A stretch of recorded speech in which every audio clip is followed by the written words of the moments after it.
नमस्कार। बच्चों का मुश्किल बर्ताव, उसे संभालना कभी-कभी कितना कठिन हो जाता है ना? चलिए आज कुछ ऐसी असरदार रणनीतियों पर बात करते हैं जो असल में काम करती हैं। देखिए, पेरेंट्स के लिए सबसे बड़ी चुनौतियों में से एक यही है, बच्चों का मुश्किल बिहेवियर। कभी नखरे दिखाना तो कभी किसी बात के लिए सीधे सीधे मना कर देना। ऐसे में समझ नहीं आता कि आखिर करें तो करें क्या। ये उलझन बहुत आम है। तो सबसे पहली और सबसे ज़रूरी बात जो समझनी है वो ये है कि कोई भी बिहेवियर यूं ही हवा में नहीं होता। उसके पीछे हमेशा एक पैटर्न, एक क्रम होता है। और अगर हम उस क्रम को समझ लें तो उसे संभालना कहीं ज़्यादा आसान हो जाता है। तो चलिए इस पहेली को सुलझाते हैं। किसी भी बिहेवियर को समझने का एक बहुत ही सीधा और असरदार तरीका है जिसे कहते हैं ABC मॉडल। अच्छा, तो ये मॉडल करता क्या है? ये किसी भी बिहेवियर को 3 हिस्सों में तोड़कर दिखाता है। ए यानी एंटीसीडेंट, मतलब वो वजह जो बिहेवियर से ठीक पहले होती है। फिर आता है बी यानी बिहेवियर, मतलब वो काम जो बच्चा कर रहा है। और आखिर में सी यानी कॉन्सिक्वेंस, मतलब उस बिहेवियर का नतीजा क्या निकला। इस ABC को समझना ही समझ लीजिए पहली सीढ़ी है। ठीक है, अब आते हैं इस मॉडल के सबसे पावरफुल हिस्से पर, यानी ए पर, एंटीसीडेंट्स, या जिन्हें हम ट्रिगर्स भी कह सकते हैं। मतलब समस्याओं को शुरू होने से पहले ही कैसे रोका जाए। अब जरा यहां देखिए कैसे छोटे छोटे बदलाव एक बड़ा फर्क ला सकते हैं। सोचिए, दूर से चिल्लाने के बजाय अगर बच्चे के पास जाके आराम से आमने सामने बात की जाए, कितना बड़ा अंतर आ जाता है। या फिर खेल को अचानक बंद करवाने की जगह बस एक छोटा सा 5 मिनट का काउंटडाउन दे दिया जाए, इससे बच्चा मेंटली तैयार हो जाता है। तो हमने बात की ए की, यानी वजहों की।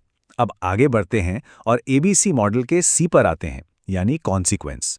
क्योंकि देखिए, किसी बिहेवियर के बाद हम कैसे रिएक्ट करते हैं ये भी उतना ही जरूरी है जितना कि हमारी पहले की तैयारी। और यहाँ एक बहुत दिलचस्प बात है, कभी कभी हमारे रिएक्शन अनजाने में ही बुरे बर्ताव को और बढ़ा देते हैं। जैसे चिल्लाना। चिल्लाने से बच्चे को अटेंशन तो मिल जाता है, भले ही वो नेगेटिव हो। इसकी जगह अगर अच्छे बर्ताव पर ध्यान दिया जाए, उसे सराहा जाए, तो ये तरीका कहीं ज्यादा असरदार साबित होता है। एक चीज़ जो गांठ बांध लेनी चाहिए वो है टाइमिंग। नतीजा जितनी जल्दी मिलता है, बच्चा अपने काम और उसके अंजाम के बीच का कनेक्शन उतनी ही आसानी से समझ पाता है। अगर देर हो गई तो फिर उस नतीजे का असर लगभग खत्म हो जाता है। अच्छा, टाइम आउट के बारे में तो लगभग सबने सुना होगा, पर मजे की बात यह है कि इसे सही तरीके से इस्तेमाल करना अपने आप में एक कला है। इसके ये 4 सीधे साधे स्टेप्स हैं।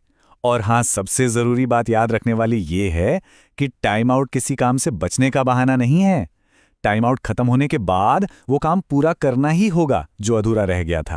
ठीक है, तो अभी तक हमने घर की बात की, पर यही सारे सिद्धांत क्लासरूम में कैसे काम करते हैं? वहां तो माहौल थोड़ा अलग होता है ना? वहां फोकस बच्चे के नैतिक विकास पर भी होता है।